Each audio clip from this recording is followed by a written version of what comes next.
Heidi's just like up late, bro. Like, so we're just not in sync. Call you the Backstreet Boys. What's up, guys? Welcome back to a brand new episode. Hey, say what's up. Say what's up to YouTube. I'm putting this clip on my YouTube channel. Try to drive some more traffic here. On Sunday? On Sunday, say what's up. Come I don't know subscribe if to that- Don't Be Sour. If anything, right. we're driving traffic there. We are putting a ton of effort. Give a lot of energy. Y'all can sell yourselves to my YouTube channel. Why they should watch y'all on YouTube. Damn. I'm impressed. No? Nothing? Okay. Low energy. That's what happens when you make us come at 7 a.m. Another On a Wednesday. Yeah. You know, out of all the people that I expected to like be super down for the 7 a.m.ers, I thought Christian would be like peak, like, yeah, bro, totally like for the early ones. Shawley is the most receptive. Charlie's a morning person now. I now value my sleep score. So if I naturally wake up at 7 every day, but if I like push it, set alarms earlier, my sleep score just is, I don't know. What is Dolly doing? She's crazy. You know, the sleep score thing, I feel like that's becoming what people are obsessed with, and I get it's good. You want to improve your REM. But, like, what are you doing to, like, improve it when you have a bad score? Or are you just looking at it going, like, yeah, or bad? No, I just like followed trends, and when I kind of set alarms extra early, don't have good sleep scores, you know? What's So giving I you your just- sleep score? The watch I wear. It's dead. When do you go to bed? I typically, we're in bed by like 10 at the latest, but then we usually watch like, we're watching Mr. Robot right now, and those are like an hour long. So No, Joe's we're laying, not sleeping laying until, up, giggling, and yeah, we're painting our nails and under the covers. braiding each other's vagina hairs. Yeah, no, we're sleeping by 11. And then I'm typically up. I'm sleep by 6:50. 10. I'm sleeping by about 11:30 Yeah. most nights. Trying to be in bed by 9:30. My mattress right now gives me a sleep score, but I don't think it's because it'll be like I feel like shit, and it'll be like you got a 98, and I'm like, there's no fucking way. Like I feel terrible. I bought the 8 Sleep with like the heating and cooling, fantastic. But it's supposed to do sleep score, and it doesn't. It's not set up right, and I don't want to reset it up because it's already doing the heating and cooling. So Look, I like doing some things in the golf. I'm down to golf at 6 in the morning. This is a mental. I don't think I can do this. This is a mental challenge. Yeah, for see, sure. golf, like it doesn't bother me getting up early to go play golf because I don't have to think about it. Like whatever. This, I'm like shit. Like I'm driving here this morning thinking like, what the hell am I going to talk about? And then I stimulate your brain in the morning. I'm activating neurons in your. these headphones are activating right now. Yeah, speaking of headphones, Shawley, the people say in the feedback in the last one that they can't hear you too much, and that's because you don't know how low you're talking because you don't have the headphones on. Oh, they can or they can't hear me? They can't because you're talking. You talk like. Let me just wear them today then. Fuck it. Yeah, bro. Let me see how it It's feels. gonna last 4 minutes. Yeah, probably. 4 minutes is an extremely long time, Christian. Am I right? You're right. Nowadays, you're right. That was I mean, nowadays. I don't know. Just What's changed? I don't know. Like for the current people or no, you? No, for me. Yeah. You know, I kind of Whoa. agree with that. I get that. Whoa. You like this, Shawley? Yeah, it feels And good. you look cool too. Yeah, it feels good. Hold on, ready for this? That's a good one. Hey, by the way, real quick, I want to adjust the Fantastic Four thing. I still haven't seen it. Joe should be the long, stretchy guy. I'm definitely the flame guy. Christian, you're the invisible man. I know he's a lady, but like a man because you I'm like kind of quiet. Yeah, you're like always in Yeah, the yeah, background, and then Oh, the rock guy. What's his name? the thing The thing, yeah. because you just like you're the strongest, the most muscular. And ugliest. He's don't not like- I don't ugly. like you. He's different. I don't think you made the only black guy here. Fucking. Because my texture is different. What the fuck, Max? I don't know if you guys noticed, but Christian doesn't have any Will hair. will this be? I don't know if you guys can tell from the camera. Is this? Oh, wait, it's going live on. This is Oh, Monday, yeah, bro. Okay, so you're straight. Yeah. Talk Talk shaved about it it. yesterday. It was my last haircut before the hair transplant, so I just said, "Fuck it, let me own it." Wait, did you pay someone to shave your head, or did you just do it? No, Yeah, but, I was like, gonna actually talk shit to you about that. No, actually, like just shaving it, there was still like it needed scissor cut after the buzz cut, and I was like, that's kind of weird. Why? But then Nabil was like, oh, they do that for me too. So I think just because if you have like a ton of hair and you're like well genetically gifted up top, I think you can just buzz. But if you have like thinner hair and kind of like, dents in your scalp, I think they buzz, but then a lot of times they go over with like some scissors and even it out. Who cut your hair? Anita, she does all my haircuts. I'm loyal. It looks That was good. a $90 buzz. Anita should make her tagline be like, "Are you saying Anita haircut? Then come to here. Come to Anita. Anita haircut. Like, I need a haircut." I got a bone to pick. How much would you pay, like a basic fade haircut? Because I feel like there's, Is it getting out of control? yeah, dude, $80, $100, $120 for like 2 on the side, and it takes them. I'm in and out in 15 minutes, not even, and they're I like, mean, I get my head $120. massage. I get my head massage and hair wash. Okay, how much is an acceptable amount for just a basic haircut? Basic haircut? Just a haircut, no massage, no fucking wax on your hands. $30. 30? I agree. I feel like 40 at most. Great clips. I would say 40 is 40. Dude, some of these fucking barbers now are like 120 for a fade. I'm like, what? Are they putting a Louis Vuitton sheath See, over I don't you? know. I don't care. I pay $100 for my haircuts, but That seems they come to insane. my house though, or he comes to my That's house. a good deal. Charlie, I would pay a little bit more for that. no disrespect though, but like, it's just like a buzzer. No, it's a lot more than like that. when I say you don't have any hair, that's not like a diss. I mean, Yeah. like your hair is like super low. Like you don't like. What are they cutting? I mean, there's an art to it. There's like They there's do the beard too? Yeah, they do the beard. They do like the eyebrows. They do Your like pubes? the face. No, they don't do the pubes, but they do everything. Like they take. I mean, kind of like what you experienced yesterday. Yeah, it's like except it happens. it's not every, just a buzz. Yeah, it's not just a buzz. It's a lot more. The edge up, the beard, the taper fade, all the stuff. I think they're just telling you what they're doing, but in reality, I mean, if I knew how to cut my hair, I would do it. But when I go to the shop, it's like $40. in college, I used to buzz my hair. 8 college. guard, stand on the front porch. Hey, bro, can you get the back of my head? Like I did a 3 all around. I wasn't like that. It looked terrible in the back. How do you, when you saw yourself after, were you like proud but never satisfied, or were you like happy? No, yeah, it's within 5 hours I was used to it, and Yeah. kind of wish I would have just done it way longer ago. I feel like you should rock this for a bit. yeah, but it's too late now. Yeah, okay. Like, Yeah, it does look better. Yeah, yeah. Like You should like rock this. Like for you could have done this for the last year and not worn hats. Yeah. this just looks like you have a buzzed head, not like anything hair. is having issues with your except hair. like right there in the front. See that? Nah, but see it. Yeah, but you never walk around with your fucking. Besides me, no one's seeing that. Yeah. Is it gonna grow back? Like no, We hope so. no. Like if you left your hair like this, would it start to fill up right here? Probably not. I think it might. I don't know. I think if I just stopped wearing hats and like took medicine, I think it would maybe It'll thicken. Thicker. a little better. But like, I'm just down at surgery next week, 9 hours. It's next and week? Then, yeah, next week. So Damn. that was my last. So now this is the best it's gonna look in like probably 4 months. I heard a Jeez, buzz. man. It's about to get bad. No buzz. I don't hear it now. You're gonna exclusively start using mane and tail shampoo. What's that? You know what like that is? when he gets it done, your head's. Have you seen the after? No, it swells. He's gonna have like a true mega mind, like Yeah. for like a week. Like it's gonna be like a swollen head. Yep. I'd be excited. Like a cosmetic, like a improvement like that. That's gonna be like lifelong. My scalp already gets a little itchy, and I feel like it's gonna get really. you can't itchy. itch it. Yeah. Yeah. It's about to suck, and I'm just gonna sleep like upright. The pores are gonna be inflamed right here. And bro, they're taking 2,500 from the sides and back, so the whole sides and back are gonna be inflamed. Have you seen the process? I mean, I imagine it's. No. Like Got one. Even the process of like numbing his hair for his head first. Oh, I don't want to Shitload of wash. shots. Want me to tell you about it? No. Tell us. I mean, you're gonna have to know. Is it just shots? So they take these like Why do you know this? because I was about to do it. Oh, I almost went to Turkey. I paid the consultation fee and everything, and I just backed out. because you're a bitch or like what?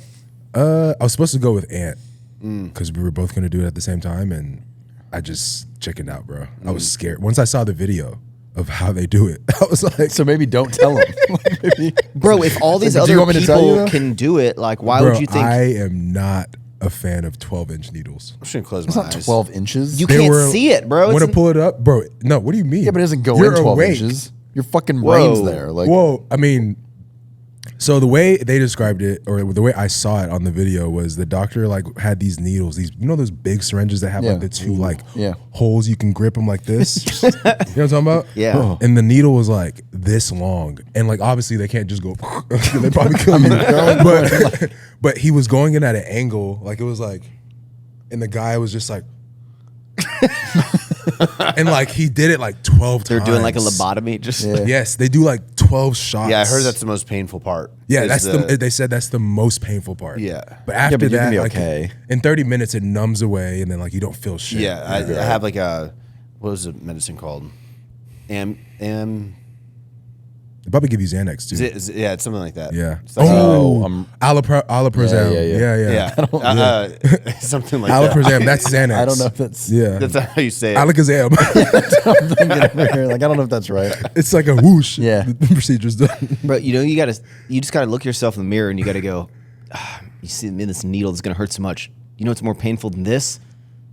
Waking up every day and having to look at this. Yeah. And I want to improve it. Yeah. Get my I'll be confidence. all right. I know a lot of guys that have gotten it done, and they are way less manly than you. You'll be okay. Correct. Yeah. I know a lot of fucking like, yeah, you're good. I get my stitches out today in the front and the back and finally work out. You can't work out right now. Today I can start working out. Been 10 days. You can't work out? It's going to be 17 days no working out. Why I'm not? working out until next week. Oh, okay. All right. 3 days before the surgery. Do you want to know why he's stressed out so much? 2 weeks, atrophy starts happening. You know what I'm going to pick up? Nabil and I played COD multiplayer first time. I'm more of like a mahi kind of guy. Terrible game. Why? COD's the worst game Well, ever. I mean, I think I may still prefer Halo. No. Okay, well, it won't be out in time. Battlefield, the beta just happened. It is like old COD before COD got super gay. Highly recommend Battlefield. Should I try the old COD? No, because no one I've plays it never anymore, played. and it's a bunch of hackers now. Well, no one plays the old Halo. Yeah. Just wait. Battlefield comes out in like I think 1 month. It comes out October. Well, I need a game for when I'm healing. Yeah. I'm about to just game. Battlefield's just, dude, the minute they added like Nicki Minaj and like fucking dragon skins and shit. Yeah, they had dude, like Cheech COD and is- Chong, like Yeah, like Beavis and like Butthead. I'm like, Seth Rogen, It's just like a bunch of little kids. It sucks. yeah. I feel like they kind of like Is They did. Fortnite still cool? dumbed it down. No, I mean, you know what's I cool? still think it's cool. Path of Exile. Oh, that is. It's That's when what you're you played slaying last night? demons in the underworld, and you can be a sorceress, you could be a ranger. Hey, hold on. You know what you might like? I feel like I like that. You The new. It's not multiplayer. We can play though. together. The new Doom is fucking wonderful. You'll love it because it's kind of Halo Doom. Is it shooting? It's like Eternals. Yeah, it's like a first-person shooter. You're like killing demons. You don't know what Doom is? Very much like Halo though, like the way you jump around. And you'll love it. What's a good like one player game? Doom. Final Fantasy It's my X. favorite one player. Like What's campaign? a good campaign game? Doom. Really? Honestly, if you never played the Dooms, I'd play all of them. I played there's like 5 of them. I can't play those games. at Bro, night, though. campaign. But it's on, all like, demonic, and you don't like It's so demonic scary. shit. Yeah. No, Doom's not scary. Oh, it's is just it? like Oh. over the top. Yeah. Shit. I was a big COD player, right? But like campaign mode on gun games, I can never get into because I felt like it wasn't randomized enough. Like when I'm playing like a random like Diablo or something, I'm kind of like, it's kind of like random, but I feel like the gun games, like when I kill like the robot AI gun people, I don't feel Storyline. Yeah, but I You just never played the story of all the Halos? See, Halo 1, Halo 2, Halo skipped 3? I think story. one. Those stories are good. Wait, you've never played I story would in skip Halo? the story. I would skip the What? videos. Okay. I was trying to- Halo's storyline is fucking Amazing. Through Halo 3. I was getting iconic. straight to multiplayer to whoop your ass You weren't. and bang your mom. You never banged my mom. Whoa. Wait, So Doom. I'm your father. Doom's a good. I would just jump to the new one. Okay. You have a PS5? Xbox. It's on there. You'll be fine. Okay. Yeah. What's going on this week for you guys? Anything new? What's the updates? I moved my trip to next week, and I bought Amanda a car. Yeah, I never bought anyone a car before. It was a very cool experience to do that. Did you cry? She did cry. How did you do I it? teared up a little bit. I kind of did it like faster than I wanted to. Basically, it came in. Y'all happens. probably saw it outside. It came in and It happens to a lot of guys, dude. they were like, "Hey, you can come do all the paperwork today and then bring her to pick it up tomorrow." But she had a hair appointment that for girls is apparently 12 fucking hours. Yeah. So I was like, she's not gonna be able to do it tomorrow, and then I'm not gonna be able to keep it secret, and I'm busy all week, so let's just do it today. So I ran home. I actually told her that we were going to move back to Houston. I found this cool house in Houston. We're going to move back to Houston for a little bit. Wait, walk me through that conversation because she mentioned the story in the text. And I was like, so I was trying to figure out how do I get her to the Porsche dealership. And the day before, I showed her one of the houses that my dad's building in Houston. So I just told her like, hey, that house isn't selling. So they offered like we can just live in it for free for like a year or two until we build a house in Fulshire. So let's just do that. We'll sell our house. And the whole time she's like, I don't want to do that. That sounds terrible. I fucking hate Houston. I don't want to move back there. So that house was right next to the dealership. So I took her to the house and I was like, you know what? Like the realtor's going to be late. Like let's just, let's go look at like Porsches real quick because she's been talking about Cayennes forever. And I think she kind of knew, but we got there and the guy's like, I think I have the perfect one in the back. And we go in the back and there's like a sheet and a big bow on it. And she took the bow off and she's like, what's going on? And he like pulled the cover off. And even she got in it and started it and still like, is this like really mine? I'm like, yeah, it was good. what? It was a cool thing to do. That's wholesome, dude. And now I get to drive it sometimes. So. What car was it? It's a Cayenne S, 2026. Damn. So it's next year's. You're in the future? I'm in the future. Yeah. It's black, got red interior. I'm going to do, I think my first video back to YouTube is going to be our road trip. Shut up. No. I already filmed. I filmed. It's the perfect time to come back. Though. Yeah, It's a car. Whoa. Oh, You have to edit this, right? But would be a crazy title for. Do I need to edit this? Yes. What? Yes. Yeah. What? You have to cut that What out. did you say? Okay. Just that part. Okay. I'll do extra work to protect you, bro. Yeah. But That'd be a perfect video to come back on, like a road trip to Colorado in this brand new car. Like, here's the surprise. You could upload it right now in the description. It's live on Joe's channel. no, I'm leaving next week. Yeah, but so we're like a month and a half. Yeah, I got to film it. I'm going to be gone. I'm going for 10 days on this road trip, and then I got Damn. to edit it and everything. so you got a brand new car, and now you're going to throw thousands of miles on it? 2,000 miles on it. But she never drives, so like we'll put 2,000 miles on it in the next 2 weeks, and then I bet it's under 10,000 miles for the rest of the year. Like she doesn't really go anywhere. The coupes look better than the SUVs. The SUVs are ugly the coupe now. that thing looks great. Yeah. Yeah, no, When I you love got it. her a car, was that the car that she wanted in the Yeah. color, or you just like No, that figured was what the you one that like? I tried to get her Macan EV. She fucking hated it. We went and looked at the Range Rover. She didn't like that. We Really? basically looked at everything. Yeah, she said the big Range Rover was too big. Like she didn't like how big it was. Out of budget. No, this was more. Yeah, she didn't like that. She didn't like the Sport. Honestly, the only thing she really loved was the Cayenne, and that's what we. Unfortunately for me, that was the most expensive of all the I've fucking never things had we a looked at. Porsche. It's very nice. You should drive Yeah. that thing. It's nice. I think But Porsches are nice. Porsche, I will say, Porsche's kind of lost their fucking mind because a Cayenne S is more money than a big Range Rover V8. I mean, that is, they are. I don't know what Porsche. was it 100? More. 40. Oh. Oh wow. Yeah, I'm the Porsches are totally not in that ballpark. The GTS is 165 Damn, bro. now, and a Turbo GT is 200. Like everything's gone up in the Porsche Damn, world. Joe got it like that, bro. Yeah, fuck. But they hold value really well. So That's- that's more, Yeah, Cayennes do hold value better. yeah, no, way Damn, better that's a like than a lot. Range Rover and shit. It's a yeah. small car for that. No, it's a full size SUV. Just Dolly chewing on a lithium ion battery. I mean, what's worry the about worst it. that could happen? Dolly was chewing on she destroyed my drone battery. I'm like, Dolly, you're going to get battery acid. And you're like, she never started chewing random stuff until like a month Damn, ago. she Now was she's batteries? chewing. She was chewing that. She chews like cords and stuff in the house. Just But give it back, Dad. when I put her training collar on, then I leave the house. She doesn't do it because she thinks that like something's going to happen to her. Wait till she finds out. it shocker? She's getting it again. It stimulates her muscles, Christian. But So she wait never till she used. finds out there's a battery in that collar. Yeah, right. Like, Why do you start chewing stuff? I don't understand. anyways, so I'm gonna go on the road trip. That's all I got. That's all my new That's stuff. a big. Yeah. Wow. Yeah, That's a no, I big, know. big gift. Big Yeah. gift. For nothing either. Not for nothing. No. I'm saying, but it's not like her birthday. It's not Christmas. Like it's just. How are you gonna one up that? Do you think? I'm not. I already told her like Christmas this year. Now, see, if- you're good for a while. If I bought my wife a random gift, the internet calls me a simp, whatever. Yeah. What will the internet call you of a dude who just buys a girl he's dating a car? I don't know. You can call me something when you buy your girl a fucking Porsche. There you go. That's right. Until then, What do you This got going week, on? bro? I gotta leave tomorrow. Drive to Dallas. 4 hours. 4.5 to 5. For 3D? for 3D. We're meeting with Kroger, filming content with Kroger. That's exciting. Doing dinner with them. And then be done by like 7, then drive home. You don't have to. I do, because Heidi has an IVF thing Friday morning at 7.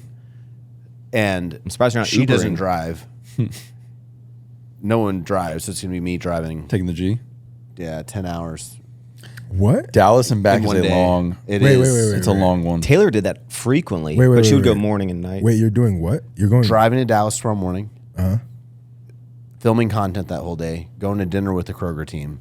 After dinner, driving back. The Oh. following morning, 7 a.m., taking Heidi downtown Houston. Can I tell you something that you should For do? IVF. Oh, okay. What you could do, not overly expensive, JSX airline has a flight from Houston to Dallas. It's like an hour. You'd pull up at Hobby, hop on 20 minutes for it. It would fly. Taylor used to do it all the time. Bro, I want to try JSX. I've It's been really hearing good nice. things It's about really it. nice. Yeah. It's like if you're flying private with like Twen- 12 other people, but you show up 20 minutes before the flight, hop on. Every seat is like a first class seat. Again, there's like 12 people on the plane, and there's like no security. It's really nice. I did it in like Vegas to go from California to Vegas or something. But they have a lot of. You can actually go from Houston to like Cabo, I think. I mean, it's a little bit more than a regular plane ticket, but not much. I could say a ticket's like $500, $400. Like it's nothing like astronomical. Why don't you do that? Because I've always wanted to try JSX, and you can use it as YouTube. I flew Yeah. private to Dallas. What was I gonna say? So yeah, that drive's going to suck. No, you're Yeah, I talking did, about Dallas. Oh, When I traded my Tesla in, I had to drive the Tesla to Dallas and then back that night. The day it is a lot. The day I got my 488 Spider, right? Is that the car I I had? forgot you had cars. Is that the car I had? Yeah, I think you did have a 488 I Spider. drove to Crazy. Dallas, and then I drove it back the same day. It's a long day. Yeah. Hey, Taylor says it's Dallas. Between Dallas.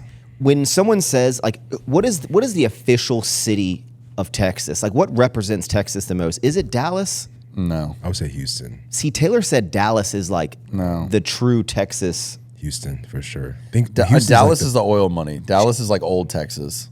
She said But I don't Dallas know is if like it's- nicer. It's like No, you don't- you Dallas don't- is way nicer than Houston. Oh, Yeah. So why do people flock to Houston if Dallas is so much better? You got culture. I don't think it is better. Like, why does Yeah. Drake like Houston if Dallas is like there's Culture. no hurricanes, not as like humid? It's like there's more money in Dallas Dallas, is a lot right? of old white money. Yeah. It's the old white Truly, oil guys. Jerry Jones. Yeah, I mean, After watching yeah, that pretty documentary, much. I'm like, Dallas is truly like a old white. You watch like, oil Landman? money. Yes. Yeah. That's Dallas. I mean, watch that's Landman? not Dallas, but Yeah. You like it's a it? great show. Yeah. Damn, you like it too? You didn't like it? I love it. Oh yeah, no, it's Yeah. wonderful. Why wouldn't we like it? I'm watching Tulsa King It's right oil now. and gas. I like it because oil and gas. I forgot you're a huge oil and gas guy. Okay. I was just like, damn, y'all like that show? Damn. That show's great. Yeah. Honestly, I feel like most of the world though would probably say like Austin. No. I think your average person, if Heck you're like, no. no, not like I'm just saying like if you think Texas, what's the first city that comes to mind? I don't know if, Not Austin, bro. well, it might be Dallas then. Houston's like It is- space. it You is got a space. capital. No, Austin is the capital. Austin's so liberal. Oof. Literal? Liberal. Liberal. That shouldn't Hey, say that. Nabil, if I say Texas, what's the first city you think of? Yeah, because you came here though. No, I mean, to call a random everyone- European person. What about San Antonio? Nah, San Antonio No. sucks Heck, ass. Hell no. Pull that mic closer, dude. I think So all of us agree that San Antonio San Antonio's sucks. horrible. why do y'all When we used to like? visit I would Heidi, go every week. Bro, that shit sucked. Yeah. That was a bad time. What do you like the most besides like that your family's here and your businesses are here and everything is here? Like, what about Houston stands out to you? There's nothing really about Houston that Yeah, I was gonna say. I mean, the city, you can't walk anywhere. I would say Austin. I think Austin's a cooler version of Houston. It's just unfortunately all y'all live here and like all the stuff's here that like I want to be around. If I didn't have family here and I didn't have any like business shit going on here, I would not be Get here. more for your dollar here. Yeah, Yes. but I would still like That's I'd all I move care to. about. Yeah, but we're Denver, in Honestly, same. fucking Stafford. Yeah, but I want 7.5 acres. Yeah, That's can't true. do that in Austin. I'm doing Colorado.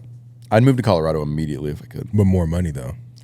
Not like outskirts of. I'm not saying like Aspen. Like if you go like outskirts of Denver, you can get land. Hey, you know, you like live in an area because like this is where like my family and all my friends are, right? And this is where like we've been. Does part of you ever go, yeah, but if I went somewhere new, like I could start the next like era of my lineage to be in this area? That's what you're doing. I'm 30 minutes down the street. Huh? Oh, in Texas. Yeah, you're not from here. That's true. You're the first tuning in Texas. I am the first tune dog in Texas. No, I think my dad lived in Dallas. I don't really remember. I don't know. Hey, Sholly, this is going to be a... Black question. Nice. I'm ready. My hands. Yeah, my no, hands. wait. I watched like- the Russell pod. I watched the Russell pod. Yeah, bro, I'm ready. the Russell Sholly so pod. I know. I didn't notice it. I watched the last pod back for like 20 minutes, and even I'm like, dude, stop throwing your hand. I need to like sit on my fucking hands and talk. I do a lot. I'm like, Yeah, that one. I'm folding my arms. I was consuming some of your content, and you recently did a podcast with the Congo. Congo. Did you watch it, or you watched part of it? I watched like 30 minutes of it Why? I mean, because I am thank your you. friend, and I I shouldn't have said that. I was just like, I wouldn't like. Why wouldn't you just ask me questions? But thank you for supporting. Well, the I didn't know. podcast. I didn't know you were going to go on the podcast. I just saw you post it, and I was like, oh, because they said like business and stuff, and like if you were to sit there and talk about sports betting, I don't give a shit about that, Yeah, right? But if yeah. you're like talking about stuff, I'm like, oh, maybe they say something a little like different stuff. Like I watched your podcast with I forget the guy's name, but Lib the one- Schultz. Chris. No, not that one. The guy you just posted a Chris 40-minute Griffin? podcast with. Yeah. I watch all of your content that you never post. sometimes. You were saying, Sholly, that you said that you wish Anaka didn't blow up so fast because you said that you felt like you were a dick because you said that you felt like you were better than people when you were making money, and you like really went into this depth about like Anaka blew up, you made a bunch of money, and then like you look back and you like dislike the person you were, and you felt like like money affected that. I want to like dive in on your thoughts on that, because that was an interesting like perspective to like say about yourself, like anyone to like really like say something that like, hey, there was this version of me that like I realized, I acknowledge now, and like I now looking back, I don't like this for X, Y, and Z reasons, but like why do you think all that? I think for me, I mean, when I made all that money so quickly, like, I mean, I don't know, I can speak for myself, I guess. Like, when you're making that much money that fast, that quickly at a young How age. fast was it? Was this Very fast. like a 12-month? Like I can't even, a lot of things that like I can't, like sometimes when I tell people stories, like, you know, there was a year where like Anaka, this was probably 2021, this is when you were working our website. We were doing like 2021 to 2022, every launch without a question within 10 minutes was like $1 million. And like, obviously after that was like the proceeds for the daily sales for the rest of the month. So I was making like $2.5 to $3 million a month. Sorry. I was just like making so much money. And of course, like when you're making With high profit margins. high wait, profit at margins. what point when the company started like really like, you started with like knee sleeves and it was doing like okay, and then it like, what was the first moment when like money started coming in to the point where you go, I can start pulling some money out of the business at like a level of wealth, not just like, oh, I can pay my bills here and there, but you're like, hey, me and my partner, like we can pull money out to do some fun shit. We were making like Was it a I think- conversation that you had where like, oh, we can start pulling out crazy money? I just remember we were just able to launch whatever, and it would just sell out. Like if we thought of a shirt that we wanted to launch in one day, we would make $250,000 from it. I remember one time we did the Powerpuff teddy. It was a Powerpuff teddy, and then we did something else to go along with it. It was like a special movie teddy. Oh, it was the Barbie teddy. Remember the Barbie movie? We dropped that, bro. We made $364,000 off of one shirt. That's crazy. One fucking shirt. And guess what? We never fucking produced that shirt before we dropped it. So it was literally a fucking CG, I don't know what the CGI, or like a mock-up, a digital mock-up that we posted on our Instagram as a pre-order. And we made $364,000 off And then of you're that like, shirt. print them. And then we went to the Norm Buffalo Specialties in Houston, shout out. Went out to them and said, hey, we have a fuck ton of orders, print them. Wow. That was when I was like, okay, we're untouchable. So when you have that mindset, and that was just one shirt. Think about shorts, knee sleeves, everything else we're doing. Like, I was like, okay, we're untouchable. That's when like my mindset began to change into like a very bad mindset of like, you know, I'm untouchable, I'm better than everyone. Started treating people around me differently. Started spending money stupidly. Thankfully, I invested in a lot of things, you know, real estate, crypto, all these other things, NFTs. So thankfully I did those things, some good, some bad, but like, yeah, that was I didn't like that side of me. I didn't like that era of my life because like, I'm still making good money now, but it's like back then I didn't know how to control myself. I was like a stupid spender. And I don't know, I feel like I always compare like my life, not to Christian in that weird way, but like I could relate to this so much. More so like he went through a phase where like I was always wondering, I don't know if Joe was, but you know, I was always wondering if like, why were you buying all these supercars? And I was like, damn, bro, like these are expensive cars. Why are you buying them? And when I got to that stage where I could afford anything, I was like, damn, now I see why he was doing it. That's like, even like from my perspective of like your era of like when I was in Virginia and you were just like supercar. I guess sometimes it's you look at someone like buying a bunch of shit and you're almost like thinking that they're bad with their finances, but you just can't wrap your head around that like the money that they're making, like this is just like they're just spending money that they can afford all these things. So it's like I couldn't even like conceptualize that type of thing. But yeah, but looking back at like where the business and everything was at that stage, I should not have been buying. Yeah, like hell no. Like I have way more money now put away, but now I like won't touch my money. Yeah, I mean, you were young. Yes. Yeah, I was just young and I'm saying you probably spent more money on bottle service. young, than you did dumb, on and cars. full of fun. Bro, you're doing a table every fucking weekend. twice a weekend. So I'm saying you spent more money on bottle service than cars. Easy. I was taking this is when I knew I lost my mind. I took my entire Anaka staff to fucking Mykonos, Greece. Surprise. Mykonos. Yeah, there was a short period of time where I would just see like y'all on yachts in Miami like Bro. every weekend, and I'm like, what are y'all doing? There was a pop up, and you were like, "Bro, we want you to." They were like, we wanted to come to Naka. Like, we'll fly you out. Like, we'll fly you out for this event. We'll put you in this nice hotel. And it's like, oh, we got Kiki on the river for like the dinner tonight. Oh, there's like this crazy minimum, but we got bottles all coming. Then we're going to 11. Like, here's the section. Oh, we're going on this boat. Like, and I was just like, okay. Like, it was just like, just stupid, bro. Bro, the Just problem dumb. too is like I feel like some of the people around you, I'm not pointing fingers, but I feel like they almost start like it's their success, it's their money, and they start inviting their people, and you know, like all of a sudden your affiliate manager is fucking inviting people you don't even know about and paying for this and putting this hotel, and we'll take care of a limo to pick you up, and it's like you don't even know what's happening. That's how your credit athletes card go bill's broke. just fucking going, and it's like what's happening? did you have anyone around you like make a comment of like, what are you doing? Or like, hey, like, is this a good idea? Or were you like, No, because they want to Shut be the at the fuck party. All those people are hanging out. The people that so my team is completely different, 180. And I guess this is the first time I've talked about this, but don't be sour exclusive? the team that I had back then, they were all yes men because of what Joe said. Like they were getting to enjoy this life. Like, you know, I've bought employees cars. I've done some crazy things for my employees in the past, and of course they would always egg it on because they're getting the benefit of it. Yeah.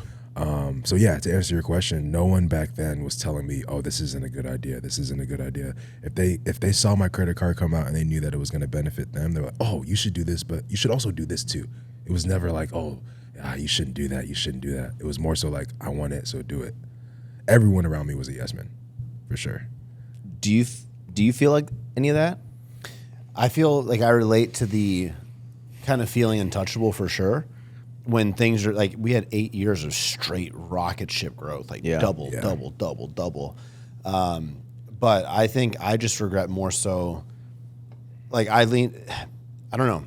I never felt like I had the money that was coming in under control. So I never had like a good accounting team. I was never like ahead of my stuff. It was always like catch up, and it was always like getting all these fees and just never had a good grasp on it. Yeah. So like that, I think that's the thing that now I feel so much more confident of like having true, like in 2022, you asked me like, where is the business really? I'm like, I don't know. I just know I have to fucking keep going a million miles an hour. So You have better wealth management today. way better, too. way better management. And Y'all are probably spending so much like money on bro, random shit you don't even know days about. I was wiring out $2.5 million of product to pay. Just like why? Like okay, we're sending 2.5 a day. We're sending. I think that was maybe the high, but like we're do that multiple times a month. You start becoming numb to like You're numb to the. It's just numbers. We got to keep growing. Got to keep growing. But then it's like when things don't have that same impact. If it's like it was not amplified, it was new product, and then you're like, oh shit, I have. That all kind of sets in when it's not moving after sales, and you have extra inventory, and you have to essentially do a clean out, and that's like we're still resetting from that whole clean out. But now we have good margin. yeah. Yeah. We're on that path. What happened for you to like realize that not only like you wanted to switch, like and maybe not stop spending money, and then also like realizing that you're like looking back at this like version of yourself that you were like I didn't realize that I like had shifted, because when you're in a moment you're like probably this is me, I'll just make more money, like you're jealous of me. What made me switch, bro, this is probably 2023 when I like really made a hard switch on my life. At the time, I had just moved into my new $1 million house. I had my Urus, a G63, Ferrari 488 Spider. I had a Raptor R. All at the same time? All in the same fucking driveway. I have a picture that I look at every now and then. Same house that I Just hanging in his house right now. Honestly, I might hang that picture up because it's like I'll tell my son like, yeah, that was your dad. But I had all 4 of those cars. What else did I have? A Carrera. Yeah, but I the traded cab. I traded the GT3 RS for the 488 Spider. So I had those 4 cars. You just hold all the keys in your hand. Yeah, you can barely even hold bro, on. I was the guy that would walk around with like 4 like exotic cars like on my like waistband, whatever. Oh, I grabbed the wrong one. Lay them out on the table. Yeah, that's me. Nah, but it was that moment, and at the time we hired a CPA that we both know, and he came in and just scolded me alive. And when he scolded me, and he really like, just like Christian, I was making so much money that like I didn't think that books mattered. I didn't think QuickBooks mattered. I didn't think that like profit and loss mattered. Yeah. I didn't really care about that. I was like, yo, if we have money to pay for it, let's pay for it. Let's make more money. That was my mindset. I didn't really care about any of that shit. Yeah. And he came in and just like kind of set me straight. And he was like, hey, you guys are making a fuck ton of money, but at the end of the year, you're actually losing some money, and you're losing money in these places. And he like, once he showed me how much, bro, I remember one year we lost like $980,000 in shipping. What do you mean you lost it? Like it was Like it was a negative? net negative of $980,000 for fucking shipping. Yep. Imagine if that's just one article in your company that's losing and you're not paying attention to nothing. Imagine how many other places I was losing when I don't want to disclose that information online on this podcast, but just your mind can go as far as it wants to. We lost $980,000 on, and it was because something was set up in our shipping where like, and you probably know about this, but like, or you probably do too, but like, in the return process, we were covering, like if someone got the wrong order and like they sent it back, we would fully 100% cover the next return package. So like when you do that, like that large amount over a course of a year, like it amounted up to like $980,000. This included international, express shipping, all types of shipping. So that was just one avenue. And I guess to answer your question, like he came in, he sat me down, dissected every avenue of my business, and I just realized that like I wasn't making as much money as I thought it was. And like the same week, I put all my cars for sale.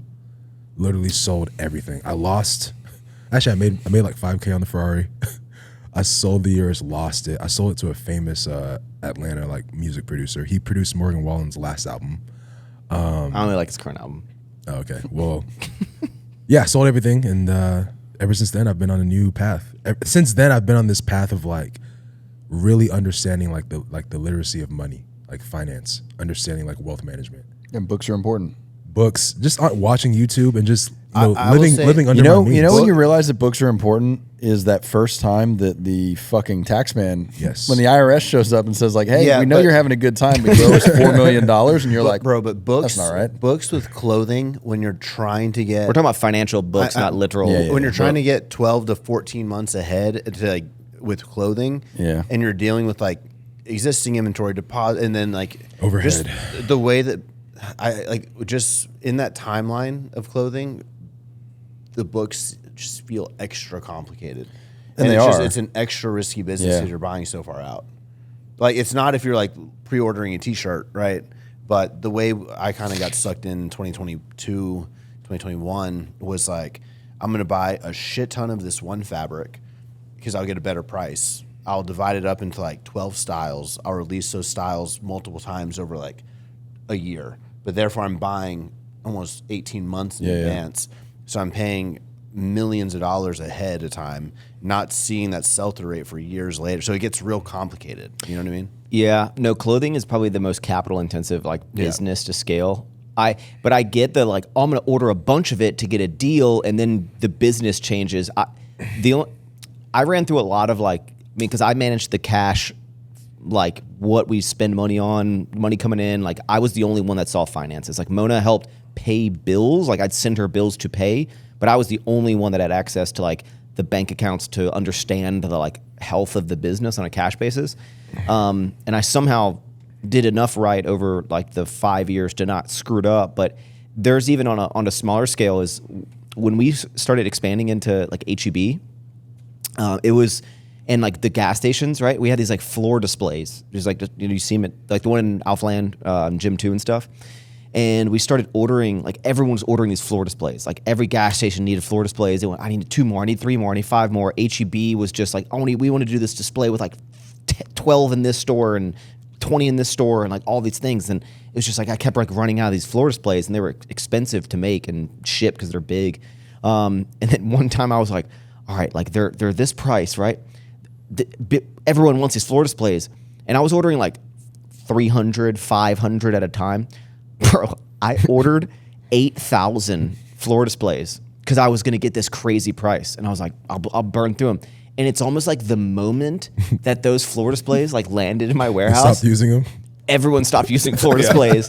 And like, I still have thousands of Damn, floor that sucks. displays in the. So now I'm like, not only paid all this money, but you're paying to, you got to store these huge boxes in every warehouse, taking up all this space. You've burned this cash. Now it's like no one wants them. Right, so you're just sitting on them. Like, what do you do with them? Damn. And I mean, that's just on clothing. a small That's scale. clothing. Yeah, it's clothing. Every day. Yeah. Every Every month. product. Well, Yeah. Clothing's crazy because it's like, all right, like you have this launch of a brand new fabric, brand new item, right? It sells out. You're like, oh, this is the one people want, right? So And then they restock it. They don't want it anymore. yeah, they don't want it anymore, or you believe in it so much that you launch it and then you have to order again for the next season, but then that one doesn't sell. Like you don't know if that one's going to perform. What's the average like R&D time on a product? Like a new product that you've never done before for you? Depositing for it, or Like no, including from the making time that you have the idea to make it to it's in your warehouse ready to sell. it? For women, probably like 14 months. See, that's so hard because like I feel like the clothing, the style life is fucking a year. Like at the end of this year, all the styles that you're doing right now probably aren't in anymore. Like from drawing it to getting samples to depositing on it. Yeah, like So you have to be able to like read the future. Because Well, if you do a graphic tee right now that's not popular in 7 months, no one's With- gonna buy it. It would With be, 14 men- months not for a graphic tee though. No, for like- like a legging. a legging with like. Okay, what about like a graphic tee? I mean- if you're not getting it printed locally, you're going to like using if your you're like starting manufacturers. with a custom fabric, custom fit, whatever, maybe like 3 months? No, because it'll take 3 months to make it and ship it. I guess even that outside volume, of a, even right? outside of a Like graphic 6 tee though, months? even like 8 months? like boxy tees, I feel like we're Like, really okay. in for a while. Look, So if- and now they're not. If I go to a factory that I've made T-shirts before with, but I want to change the fabric a little bit and come out with a new design, that's not hitting till like April to May of next year. yeah, Right now, Yeah. so that's not including Chinese New. That's what. Damn. Like I mean like a new like blend. a of new tee. blend of Oh, okay. something with Yeah. That from makes start sense. to scratch. Yeah, yeah. And then you hope it sells. yeah. Yeah, I just feel like that's such a we're like at least with sour strips. If you next or you Halloween pay we're doing more. a pumpkin spice sour strip, like that's going to sell for Halloween. Yeah. I feel like with clothing, even you dealt with that with EF, where it's like, oh, we're going to launch these duffel bags, and then like maybe in 6 months no one wants that color anymore. Bro, all the time I would make these, which they're really nice, and I have like 2. But I would make all these tech jackets that are like so expensive to make. I mean, like just all the details that went into it, the like everything that went into these like jackets, whether it be bombers do really well, but like the tech jackets or stuff. Like I would test this item out. I'd be like, oh, I'm gonna make like 300 of them, 500 of them, launch them, sell out in 10 minutes. I'm like, oh, that's crazy, right? Turns out those people that bought them were the only one that wanted them, right? Because then you're like, I'm gonna triple the order for like in a quick restock. You sell 30, like, and you're like, what? Like, what? And then you're sitting on all these jackets, and it's just that it's a learning game. And I know it's Yeah, we made this badass duffel bag, matte black, super nice, best quality we've done. Ordered 500, sold 35. I'll buy one. I need a duffel bag. You're like, no, this can't. Hold on, refresh. Joe, is there an issue with the Yeah, website? Shopify down right now. Is Shopify down? No, Yeah, no, I respect honestly the fact that you've Survived. honestly Yeah. I was gonna say, like, I feel like you're not fast fashion, but I feel like these clothing brands like come and go so quickly because unless you're a Nike or a fucking Adidas where you have billions of dollars to throw at it, it's like how do you stay relevant for that long? For quality too, it's like if you're trying to get good quality or like, custom shit, it's gonna be more expensive and like you can't charge that much. It's like our margin over the year has shrunk just because like You can't charge crazy. When you you're- can't charge crazy amounts. You're battling China stealing your fucking designs and selling it to other people. You're battling Amazon like knocking your shit off and then putting it at the top. You're battling Google ads. Like you're battling these companies with way more money than you that can just drown you out and sell your shit. I literally just had this argument / discussion yesterday where I was just like, we came into this year wanting to like keep our prices high. And I think we've talked about it too. Like, raise our prices to go with the economy, tariffs, all that stuff. Then I realized, if the economy is struggling, if consumers are uncertain and they're scared to spend right now, and then of course you're battling with all these like fake brands and Chinese manufacturers selling your products and Amazon brands and stuff like that, you can't really afford to like charge $85 for a pair of pants. No, you can't, because you can, but no one's gonna buy it. You can exactly. You can put all the business analytics behind it, like, oh, like this is happening, so I need to charge 85. But you have to take the L. You have to cut your margins. You have to bring it down a bit. But then, unless like a company like Aloe, who charges like $150 for a pant, right? It's like it's doable. It's just you almost have to start off that way, and like they're in a different like stratosphere though. I feel like companies like that, like Lulu and Aloe and maybe Nike, like they're like they can. Do Aloe's that. like 9 to 10x margin. Yeah. Well, the thing with I have a couple Aloe shirts. And what's interesting is like I realized, so I went into the store because the tailor got me one, and I was like, oh, this fits nice, right? And I want to check out the store, and you walk in and you're like, there's so much money in the business that they're putting on the perception, because you walk into these stores and it's just like beautiful and everything's like curated in these like sections and the color palettes, and there's only like a couple t-shirts on each rack, and I'm like, this is so much money, not just the clothes, but like the design, the aesthetic, Do you think their clothes, like, and this is just an honest discussion, do you think their clothes is like, does it feel that good to you? It's different. Here's the thing. Here's the problem. They have like one shirt that I kind of like. Till you're like everything else. The shorts, I hate them. Till you're blue in the face, you could have a pair of a Naka Alpha Lead of like these joggers or whatever of like like guys. These fit better. The fabric is just as good. The fabric is better than everyone. Like, on a technical analysis level, we use these premium things. We're using the top of the line zippers, and like, till you're blue in the face, you can like state how it's a superior product, and it's just going to come down to like the way that they feel about like the brand perception when they wear it. That's true. That's true. Because I couldn't. That's true. I would a lot of times like I would like launch items with Ever Forward, and I would see other companies just like crushing it with what I felt was a inferior product, not just like a gloat, but I was like, no, just like technically this product is dramatically superior, or and the price is like dramatically lower, and I don't get how they're selling 700 times what I'm just selling, right? So I think your marketing there is one exception for charging high prices. If you can match that price with high marketing, like Aloe can, you can get away with it. Yeah. Or I think you have to have the perception first. Like the owl isn't. So oddly enough, we were talking about this in text the other day. It's like consumer confidence is down, but the market's up. The market's at fucking almost all-time highs. Well, not right now, but well, in general. And your high-end luxury stuff is still killing it. Like I think I saw the other day, like Louis Vuitton, that's having one of their best years of all time. Wow. Lamborghini Houston, I know the GM over there. He said they have sold more hypercars, more over $500,000 cars this year than ever before. They're just fucking shelling them out. And in the housing market, the $1.5 million up is killing it. But it's the middle class area that Porsche's having a great fucking month. But if you go to a Ford dealership right now, like they can't move a car. Like they're fucking stacked. Yeah. I feel like I don't know what's going on with the market, but it seems like that high end Rolex, you still can't walk into a Rolex store and buy the watch you want. They're still selling out every fucking drop. Well, it kind of backs up. It backs up what you just said. Like, do you feel as if I think the rich are getting richer? The rich are richer, and they don't give a shit. Yeah. And the middle class, which is y'all's fucking target audience, they're the ones that are like, hey, I don't know how I'm going to pay for groceries and rent this fucking month. Exactly. Yeah. So I feel like for like Aloe, again, I think Aloe is a company that has branded themselves to go after the people that don't give a shit, the people that walk in and drop $2,000 on, shirts and shorts and walk out.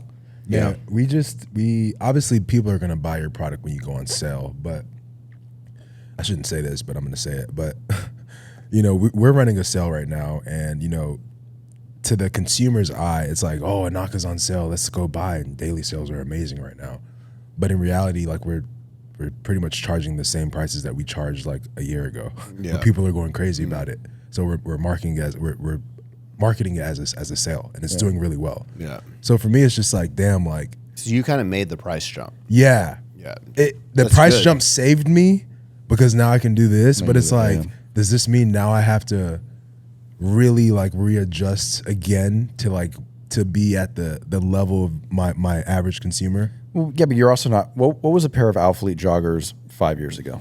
62. What are they now? 62 or 64. Okay, but in 5 years we've with had the discount code. Yeah, but okay, so in 5 years we've had what 15% inflation. But okay, I'll say like our performance shirt used to be 28, now it's 40. That's one. Okay, that's but like on items that haven't moved at all, like just inflation, even if it didn't cost you, just inflation, it should have gone up 10%, and you didn't. So you're taking a lot. Like you can't look over 5 years and say like, oh, the price has stayed the same, so I haven't gone up. You're losing money on it. Yeah. Because the dollar now, 5 years ago, the dollar would have been 96 cents. Like everything's gone up. Yeah.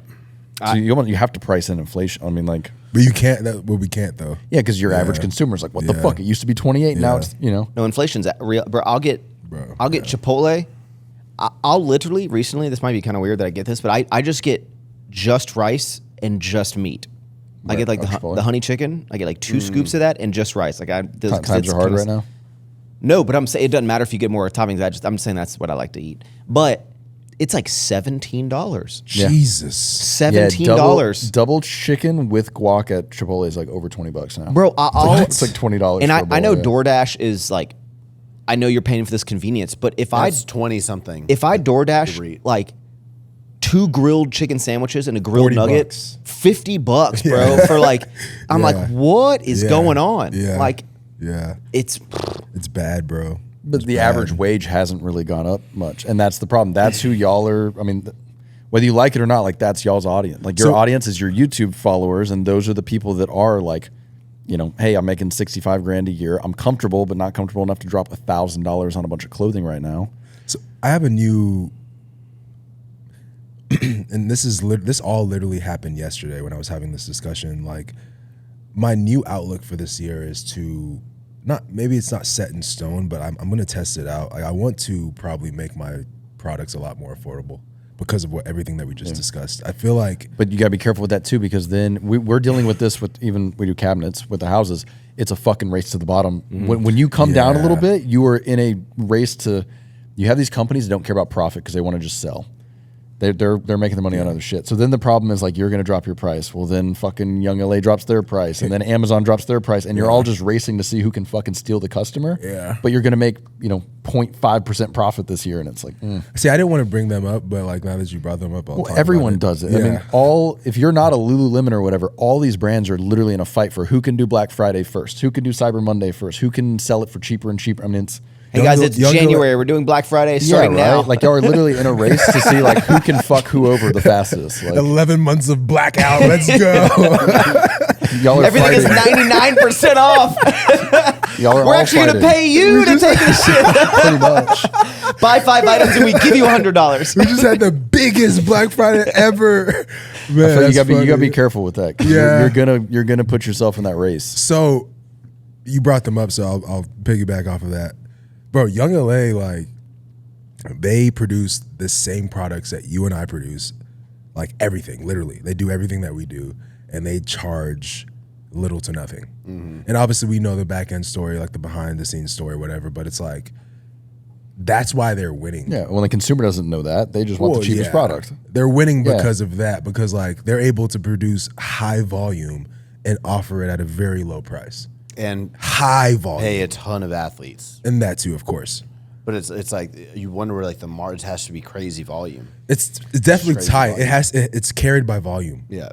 Or they're going for like the Gymshark, where they're hoping that one of these big private equity companies is gonna, we'll make no fucking money for the next 5 years. We'll just keep the gears turning. But then, an Adidas or somebody's gonna come in and offer us $500 million buyout or something. Yeah. Do you think there's a lot? I don't know. I mean, when you think of companies buying like a candy, a CPG, right? A strategic one would be some of the large giants in the space, right? And then you have private equity firms that are going to buy it for like cash flow.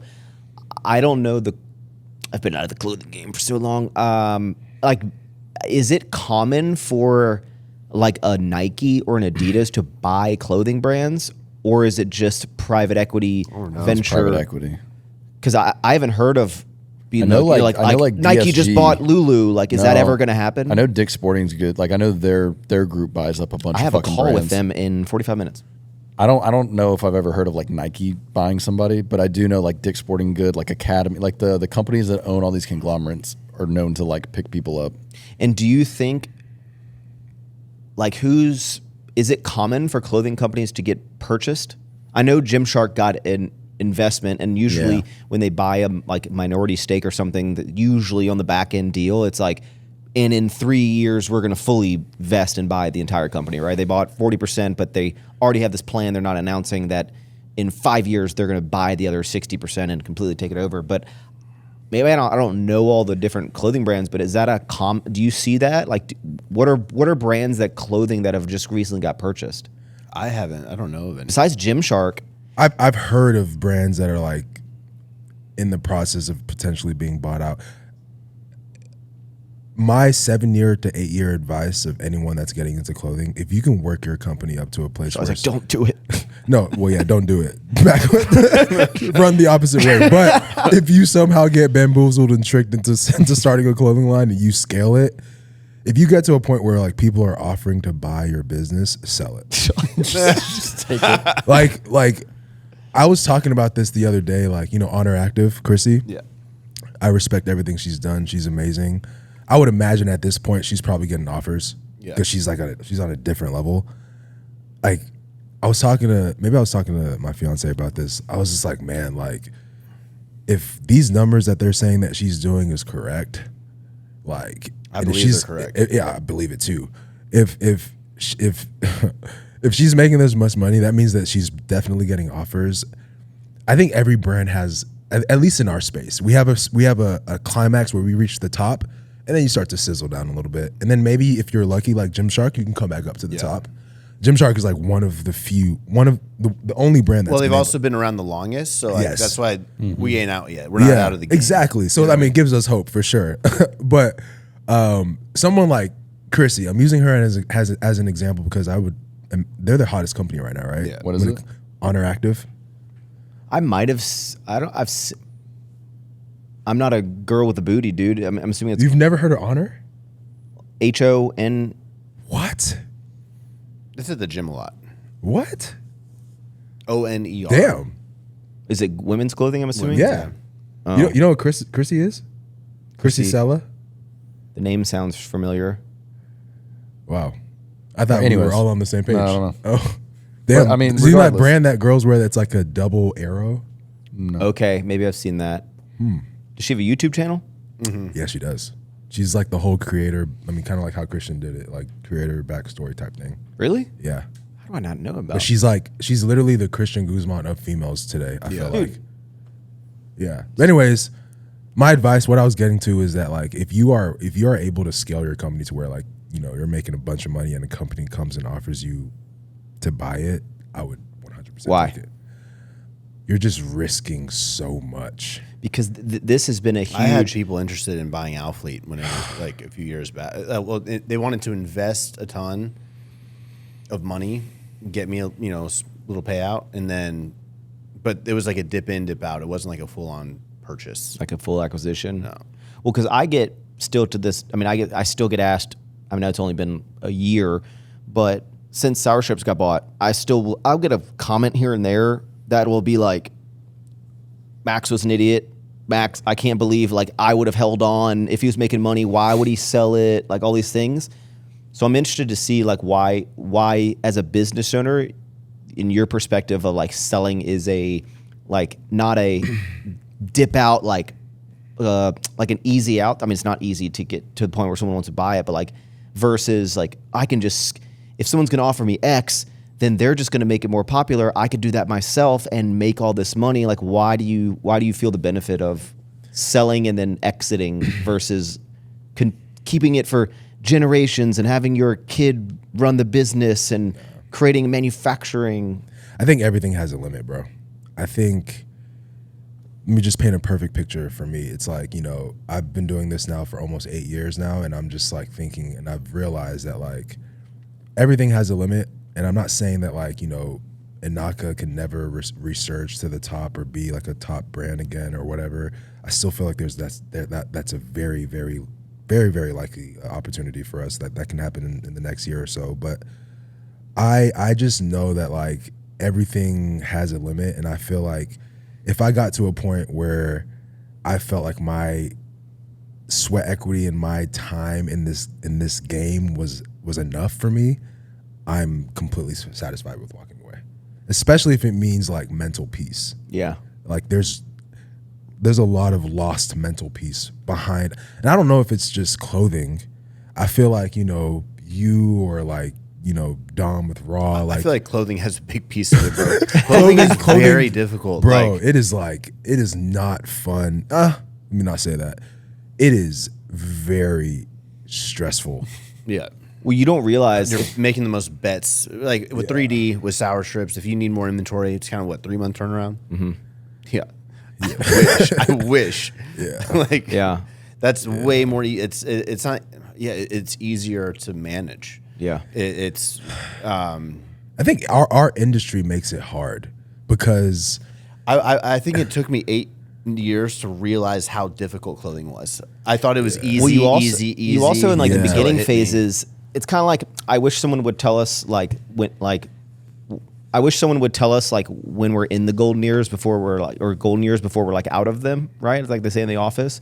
It's kind of like the most fun was probably the first 2 to 5 years of the business, like because then you like dream of getting to this point where the business is so big and you're making all this money, but then it almost becomes less fun and more of just a business you're operating, and like the stresses are through the roof versus like figuring things out every day and scaling so quickly and having to pivot and do all these things, and the brand awareness is growing, and then you hit this kind of peak where then it's like, oh, now the structure of the business is different. The stresses, the problems that were, oh man, bro, that mistake cost us $1,000. Right now, it's like that mistake cost us $500,000, or $1 million in shipping. Like all the problems just like scale with it, and it's just like a different mindset. And like you were saying about the complexity of like scaling with Sour Strips, and I would agree with you that I think clothing is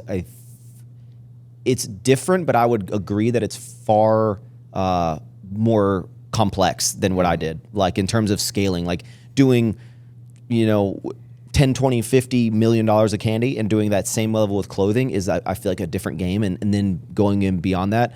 But like when I would be talking to Taylor at nighttime, it's like she'd be having a conversation with me and I'm like there, but my mind is just like this fucking problem in the warehouse. Oh my God, tomorrow I have to like do this. Oh man, like, I hope this, like the check comes through for this because we have to pay all this stuff. Bro. And it's like my body was there, but like my mind was in left field all the time. No, whenever I was talking to anyone. You're not dealing with that anymore? Like we're still like... Yeah, no.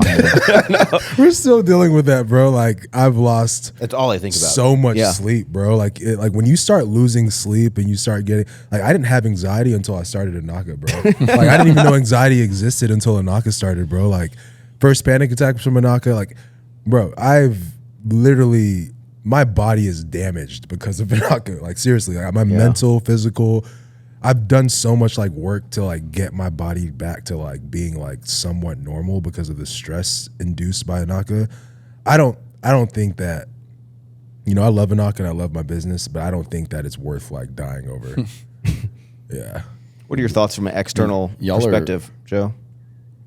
I don't know. Yeah, like 5 years ago, I'll die for this company. Yeah. And then you come to... Now you're like, it's killing me anyway.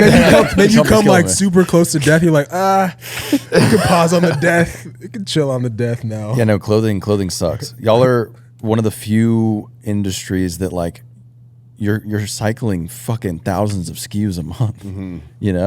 Like even now, what do you have, 40 SKUs in total for Sour Strip? Less than that. Yeah, like y'all have... That's like not even a launch. That's what like every launch is 300 SKUs you have to fucking think about. And if they don't sell well, like what do you do with the fucking, like y'all... Then you got to analyze the data so you're not just making the same decisions in a different format. It's funny because my dad always... So obviously my dad like knew all of y'all for the last while. And he was always like, fuck, like, I feel like I'm working so much harder than they are to try to make money because...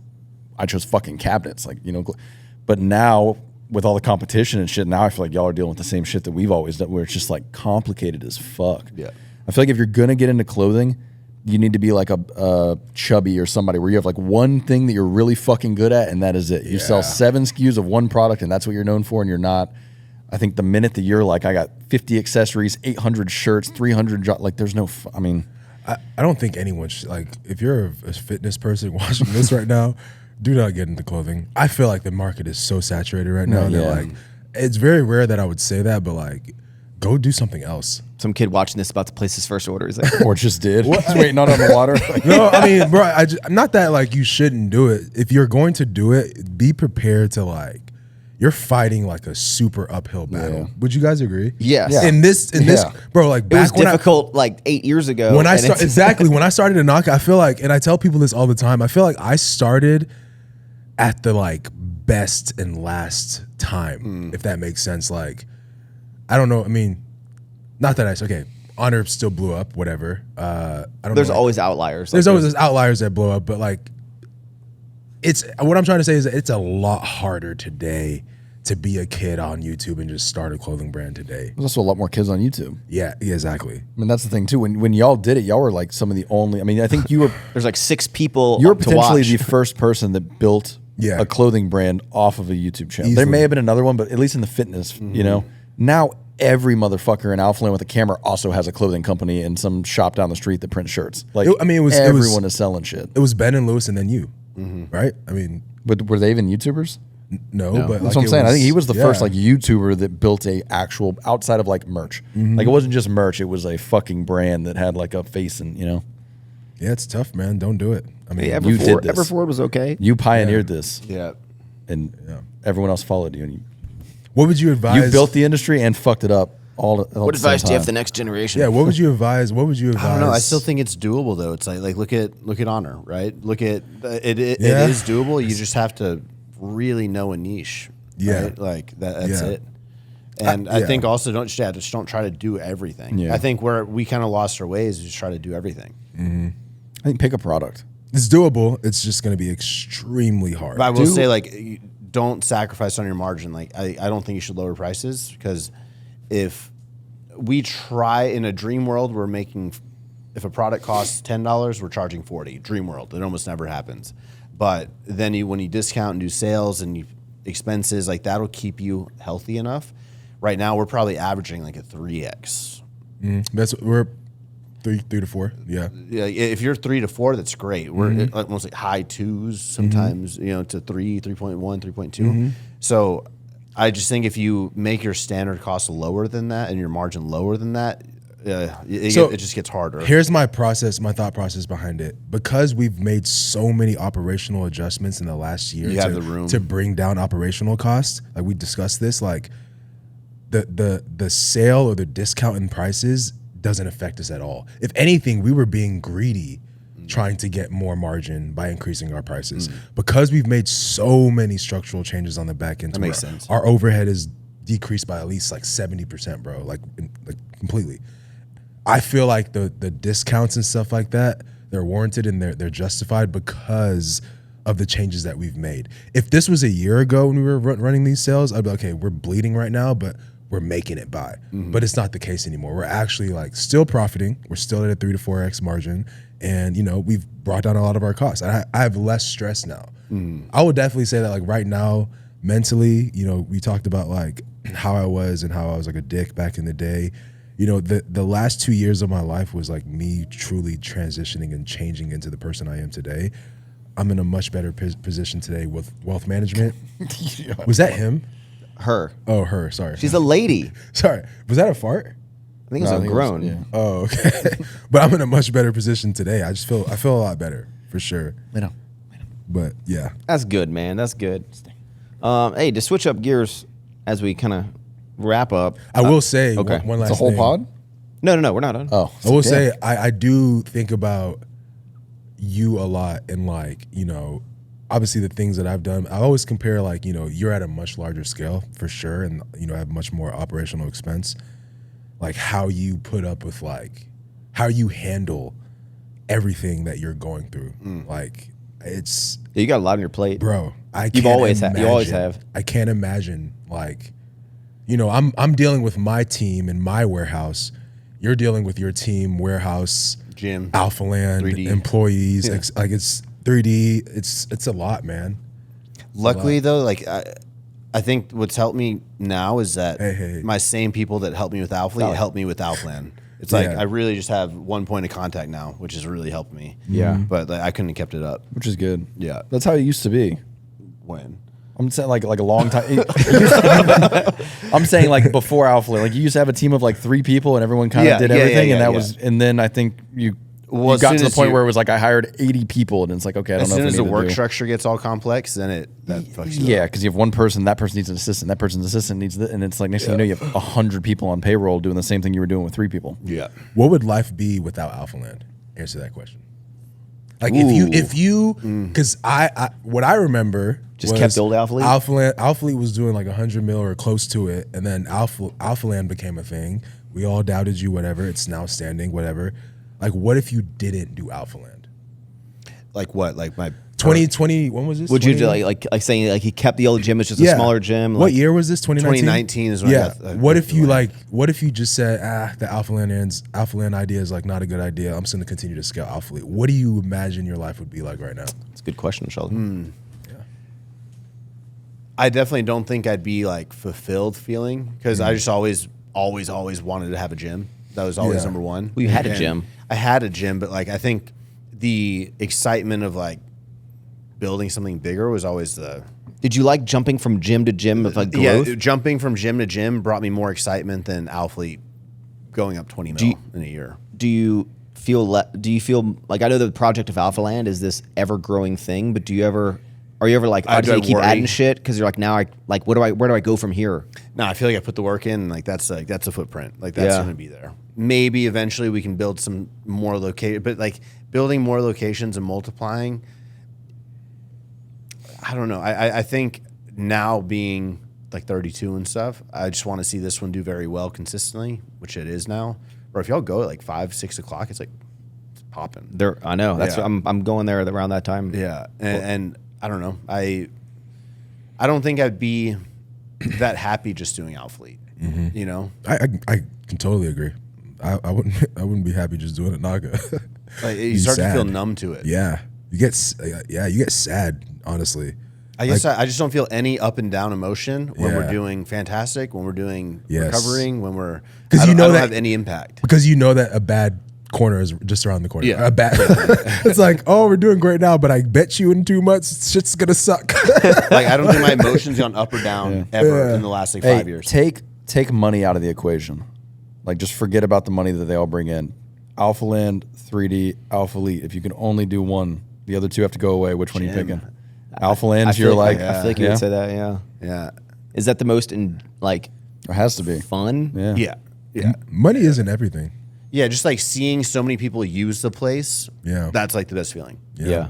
Like Just seeing everyone like break the mirrors and like just like I could see you scaling that though. I mean, I know you say you don't want to, but people like wear Alphalete is really cool, especially when I go to like different countries and stuff, but it's not as cool as having the other one. I could see 40, 50-year-old Christian like opening another location and like I could definitely see that. Would you future. Do you ever think about like? Do you ever have these moments? Because I do. I'm gonna be honest. Like when you're like a CEO and you're just in your office, you're like, man, if someone offered me $5 million a year to just be a fucking 9-to-5 employee and all of this goes away, do you ever have those moments? No, all I can do is calculate like how much do I need to make so I can like live off interest, you know? And then so like kind of same. Kind of the same, yeah. It's just like, It's what a do I lot. have to do to get? Trust me, I've thought about this. Yeah, like It's a very high number. but like that's what I'm chasing. No, yeah, same. That's what I think we all are. Yeah. Do you still have the idea? You said a while ago you were like going to build like a 3-story building for like. Fuck no. No, Absolutely not. you were gonna I like ain't build more building anything, buildings bro. No. on the land. No. No. You're like, I'm just gonna add another overhang to put another gym out the back, and No, then fuck no. Bro, I remember Gym when 2.5 is coming very soon though. I'm excited for that. I brought a fucking 5-acre property thinking I was gonna build a fucking warehouse. Yeah, but thank God you did. drive. I remember when you bought make a bunch that. of money on it? But Yeah. I drive by it, I'd fucking cringe. I'm like, Yeah. who was I? It goes back to like how stupid I was. Well, Back it was a good real estate investment, but I remember when you bought that. I remember you're kind of like persuaded by the people around you, right? Because Yeah. someone probably was Some in your guy ear was in my of ear, like, yeah. Wasn't it like an Anaka land? Bro, Weren't there renders at one point where it was like a gym with a like it was just a stupid idea. Yeah. But when you did that, was I just- remember you talking to me and you being like, bro, why do you keep like renting? You should build your own warehouse. And like, I was, again, like we go back to like the couple videos ago, I was like, I just can't think as big as a lot of people, or like I'm always like think of the worst case outcome. And I just never did any of these things. And that's interesting because You also If get I someone could- in your ear that's fucking like maybe they don't know what they're talking about. I'm You're happy- gonna be I'm like, that's happy. me. but they say it with conviction. If someone's advising you and they're like, I don't know, 55 years old, they have experience, and Yeah, they're- that's different. And they know like, oh, this business is on this track. You should build. I'm so happy I didn't build a warehouse. Yeah. So happy, Yes. Bro. So happy, Bro. Like because we're even That thinking would've about been- bringing our shipping back, which would mean, okay, now how many square feet are we going to need? Totally different than 4 years ago, right? So it's like that would have just been such, and I would be stuck with that payment every God. single month. God. I just Like that would have been. separate from that, I just see like I see a lot of like 25-year-olds that watch these fucking like gurus on YouTube. Grant Cardone's. Yeah, and then these like 25-year-olds are in your fucking ear, like, bro, buy the land, you got to build, you got to refi, you're gonna take the refi NOI, and it's like, bro, you fucking do it. Like, why are you yelling? Yeah, you know? yeah. But you let those people get into your head, and you're like, okay, I'll build a Bro, warehouse. the It's build like, was gonna cost. Bought the land for like 1.2. The build was gonna cost 8 to 10 million. So they say. I was gonna supposedly build it in a year and a half and then flip it, and then what was the idea to have a retail store? No, yeah, it was to have a retail store, have our warehouse, and then also like lease out other parts of the warehouse, like to you're other gonna be like an people. industrial park. Yeah, and I was just like, bro, 8 There to is 10 fucking money million, in that, though. but- Yeah, but like my thing is, if I would have had an investor to help me on that project, for sure. But to fund that project while trying to scale a clothing Sounds company, like Alpha Land, bro. bro.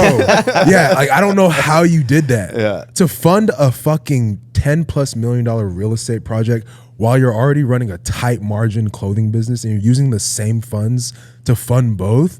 I don't know how you did it. I would have killed myself. Do you think? that's why I didn't do it. Do you think like when you're like wide-eyed early on, when like companies scaling like crazy, making money, like the ability of like, oh, I could build this warehouse and like spend all this money, whatever.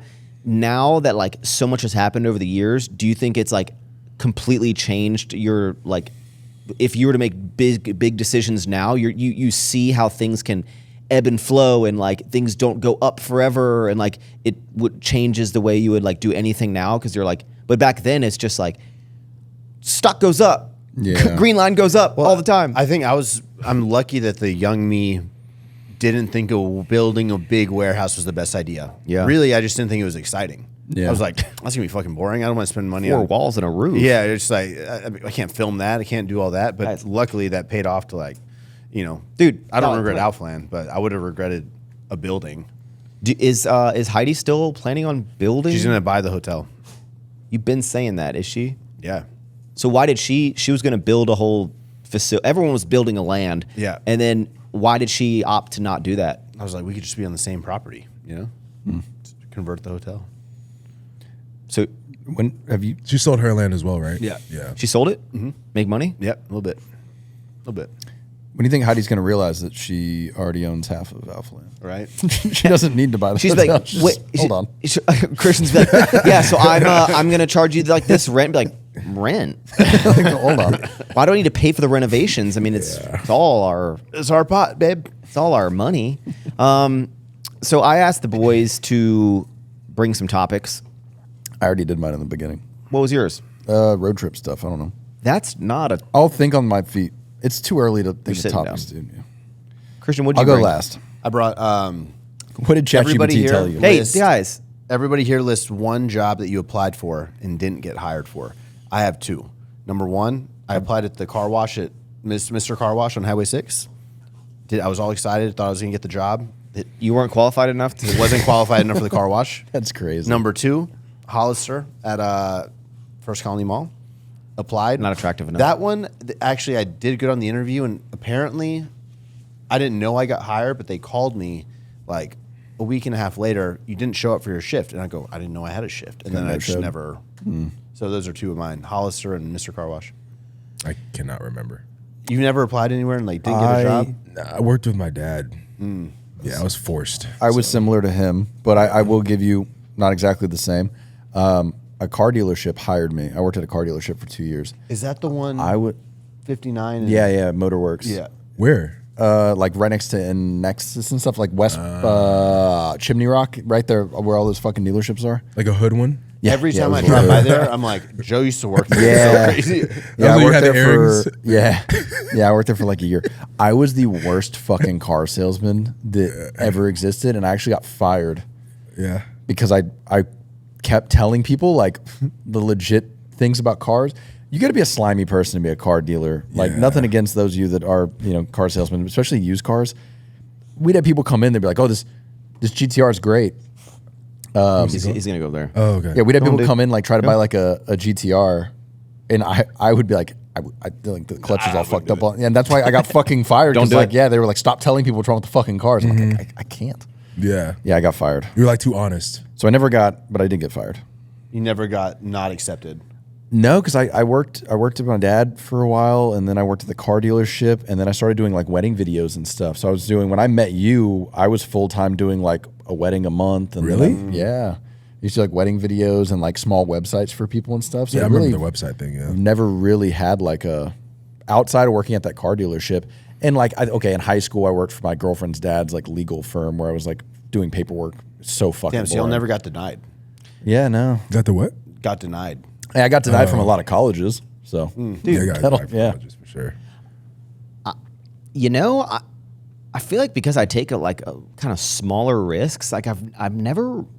It's like The car wash I is a pretty I was small gonna risk, say, bro. The car wash wasn't really a big risk to apply. no, but like a lot of times people will be like, Max, like what are some like you've been this entrepreneur, like what are like failures you've had? I'm like, I haven't really like had, because everything that I've like done or tried to do, it was like what was your first job? I didn't start it like super early and I waited. My first job was actually Chick-fil-A. Really? And Yeah, they just accepted you.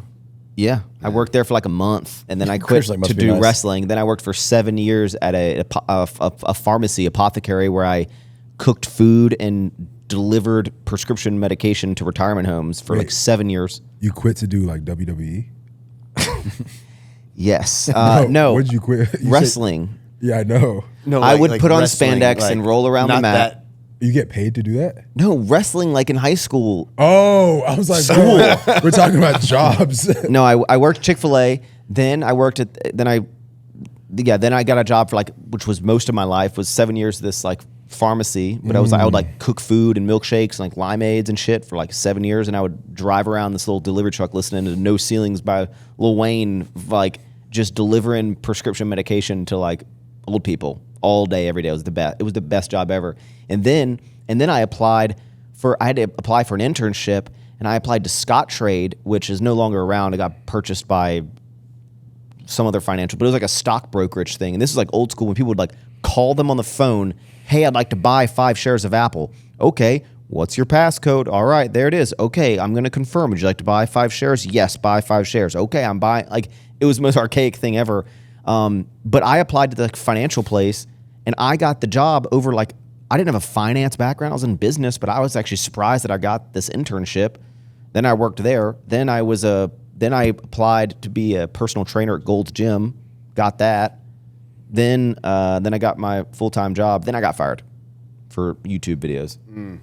But then like a month later, I started working like down the street at another recruiting agency. So you got another job after you got fired? Yeah, like 2 weeks later. When I went home, I remember just like, I mean, I legit like was crying because I remember when I got fired, they let me go in like the middle of, it was like, I think it was on a Friday. And then I'm like, they're like, yeah, you can like pack some of your stuff and like take it with you. I was like, I'm not taking anything because I don't want people to like know that I got fired. So I was just like walking out and like, with everyone just like holding back like tears, and people like, see you Monday. I'm like, yep, see you Monday, dude. And then I remember like Monday, because my buddy, my roommate Paul was a bartender, so he only worked on the weekends, right? So during the week, like normally I'd get up and leave. And I remember it was like Monday, and again, I've only been at work for like a month. And he's like, Max, you're not going to work today? And I was like, nah, I just wanted to like take a day off. He's like, day off? You just started working. And I was like, yeah, I'm just taking a day off. So he already thought that was weird. And then I started looking up like, I started going down the rabbit hole of like trying to apply to be like a policeman, because that was always like while you were doing YouTube?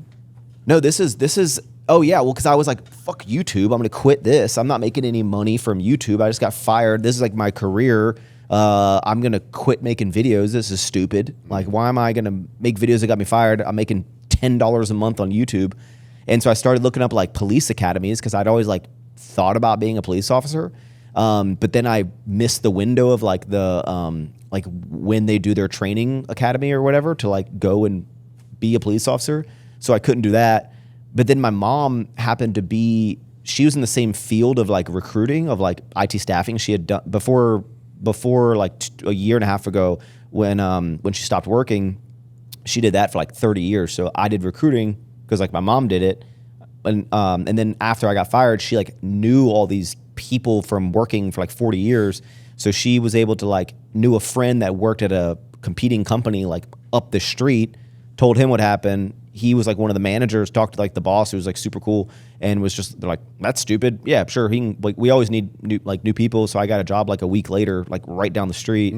So it all like worked out for me. And then they didn't care that I did YouTube. They're just like, yeah, I guess just don't film here and you're good. But do you ever think about like the chain of events that led all of us to here right now?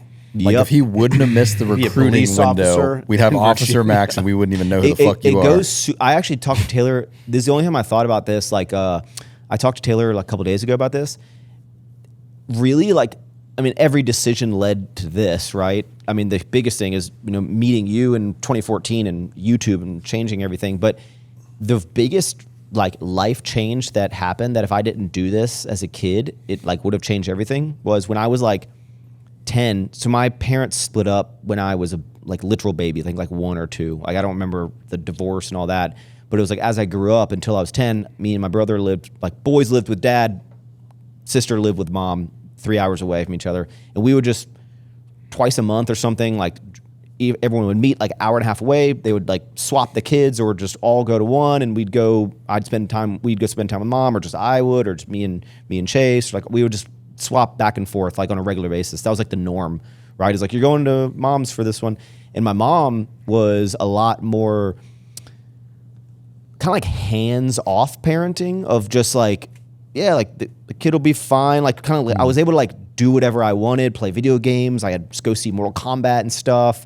And like, so I had a lot more, what I felt was more freedom and fun when I went to stay with my mom, right? So I was always excited to go with my mom because I got to like do whatever, mainly play a lot of video games.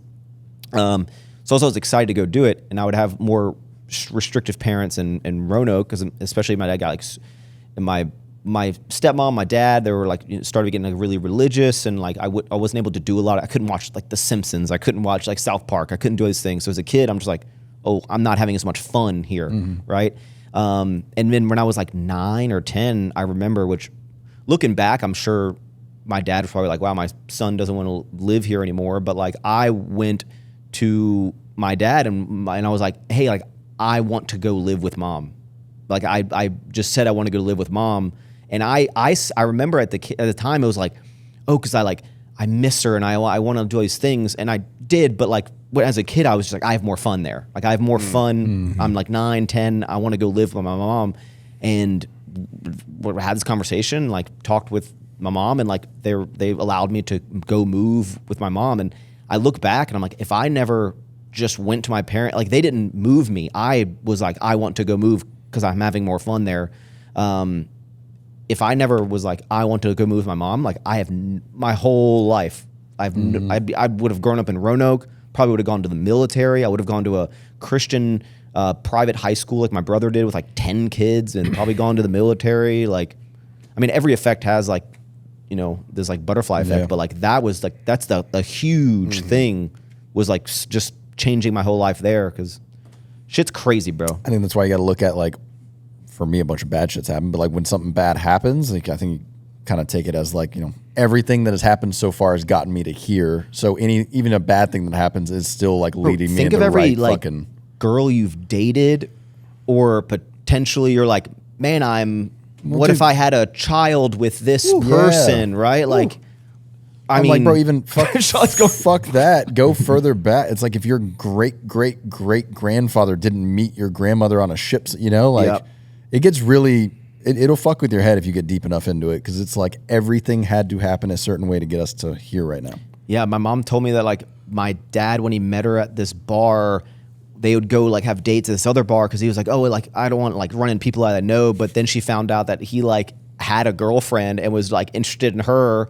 But like, you just think of, he could have stayed with her and you never would exist. exist. Think of like all these crazy things. If like mainly your parents didn't meet your parents didn't meet each other, but like then your grandparents had to meet and their grandparents had to meet.